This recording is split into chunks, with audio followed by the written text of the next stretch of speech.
Букет на стойност 35 евро. Нека да го изработиме заедно. Струва ли си? Напишете в коментарите с оценка от 1 до 10. Като изработката на такъв букет започва с 50 сапунени рози, след което продължаваме към самата изработка. Всяка една роза се поставя на бамбукова клечка.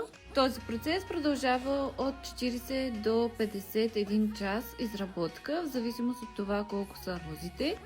След това започваме да захващаме всяка една розичка и да образуваме кръг и самият букет. Клиентката ни пожела на самият букет да няма камъчета, да няма персонализирани ленти, само една шапка за завършване. След като приключи този процес, продължаваме към поставянето на хартия.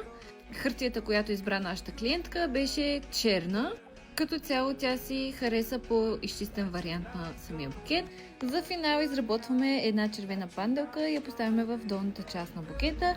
Добавяме шапчицата и крайният резултат се получи последният начин. Ако и на вас ви харесва това, което изработваме, можете да ни последвате за още подобни видеа. Също така, за поръчки се свържете с нас на лично съобщение.